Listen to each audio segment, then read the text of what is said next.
The Diary of Samuel Pepys, 9th of December, 1660. Lord's Day.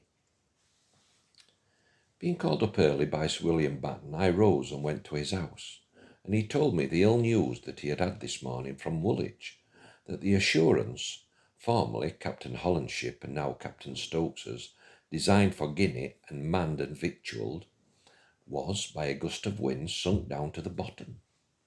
20 men drowned. Sir Williams both went by barge thither to see how things are, and I am sent to the Duke of York to tell him, and by boat with some other company going to Whitehall from the Old Swan. I went to the Duke, and first calling upon Mr. Coventry at his chamber, I went to the Duke's bedside, who had sat up late last night, and lay long this morning, who was much surprised therewith.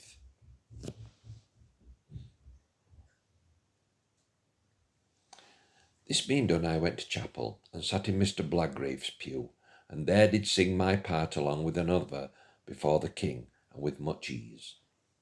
From thence, going to my lady, I met with a letter from my lord, which Andrew had been at my house to bring me and miss me, commanding me to go to Mr. Denham, to get a man to go to him tomorrow to Inchingbrooke, to contrive with him about some alterations in his house, which I did, and got Mr. Kennard. Dined with my lady, and stayed all the afternoon with her, and had infinite of talk of all kinds of things, especially of beauty of men and women, with which she seems to be much pleased to talk of. From thence at night to Mr. Kennard, and took him to Mr. Denham the surveyor's, where, while we could not speak with him, his chief man, Mr. Cooper, did give us a good cup of good sack. From thence with Mr. Kennard to my lady, who was much pleased with him, and after a glass of sack there we parted, having taken order for a horse or two for him and his servant to be gone tomorrow.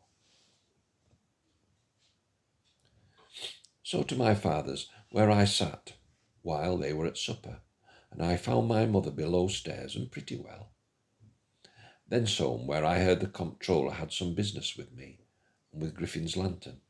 I went to him, and there stayed in discourse an hour, till late, and among other things he showed me a design of his, by the king's making, an order of the Knights of the Seal, to give an encouragement for persons of honour to undertake the service of the sea, and he had it done with great pains and very ingeniously.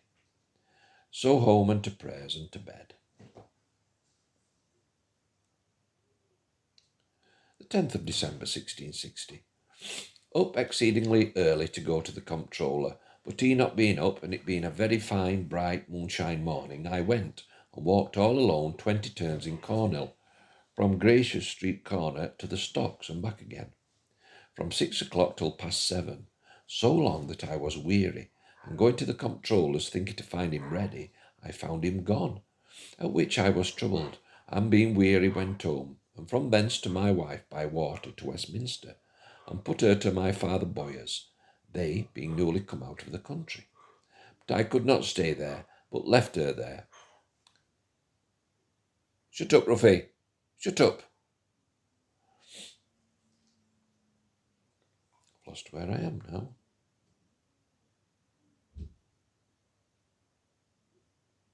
I to the hall, and there met with Colonel Slingsby. That was Peter yawning. Where am I? And there met with Colonel Slingsby.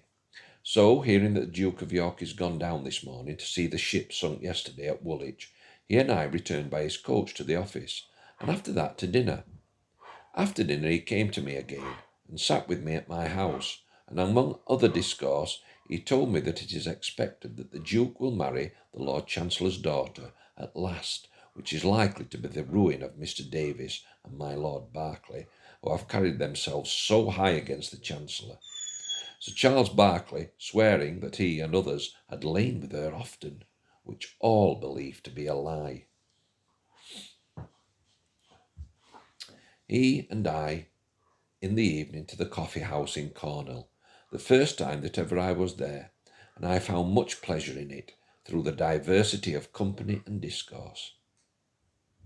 Home, and found my wife at my Lady Batten's, and have made a bargain to go see the ship sunk at Woolwich, where both the Sir Williams are still since yesterday, and I do resolve to go along with them. From thence home and up to bed, having first been into my study, and to ease my mind did go cast up how my cash stands, and I do find, as near as I can, that I am worth in money clear £240, for which God be praised. This afternoon there was a couple of men with me, with a book in each of their hands, demanding money for poll money, and I overlooked the book and saw myself set down Samuel Pepys, gent, 10 shillings for himself, and for his servants 2 shillings, which I did presently pay without any dispute, but I fear I have not escaped so, and therefore I have long ago laid by £10 for them, but I think I am not bound to discover myself. Pepys, this is a little note at the side, Pepys seems to have been let off very easily, for, by the Act of Parliament 18 Car 2 Cap 1666, servants were to pay 1 shilling in the pound of their wages, and others from 1 shilling to 3 shillings in the pound.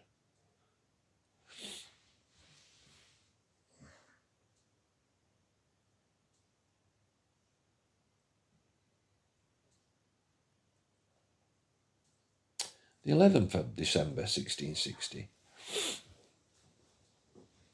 My wife and I up very early this day, and though the weather was very bad and the wind high, yet my Lady Batten and her maid and we two did go by our barge to Woolwich, my lady being very fearful, where we both found... Ruffy, sit on your chair and be quiet, you're making a noise. Go sit on your chair, go on, sit on there.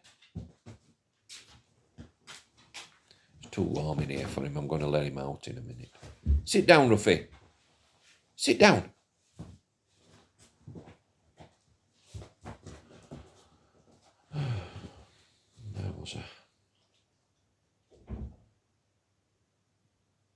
Where we found both Sir Williams and much of the company, expecting the weather to be better, that they might go about weighing up the Assurance, which lies there, poor ship that I have been twice merrying in Captain Holland's time, under water, and only the upper deck may be seen and the masts. Captain Stokes is very melancholy, and being in search for some clothes and money of his, which he says he hath lost out of his cabin. I did the first office of a Justice of Peace to examine a seaman thereupon, but could find no reason to commit him. This last tide the Kinsale was also run aboard and lost her mainmast by another ship, which makes us think it ominous to the Guinea voyage, to have 2 of her ships spoilt before they go out. After dinner, my lady being very fearful, she stayed and kept my wife there, and I and another gentleman, a friend of Sir William Penn's, went back in the barge, very merry by the way, as far as Whitehall in her, to the Privy Seal, where I signed many pardons and some few things else. From thence Mr. Moore and I into London to a tavern near my house, and there we drank and discoursed of ways how to put out a little money to the best advantage, and at present he has persuaded me to put out £250 for £50 per annum for 8 years, and I think I shall do it. Thence home, where I found the wench washing, and I up to my study, and there did make up an even £100 and sealed it to lie by. After that, to bed.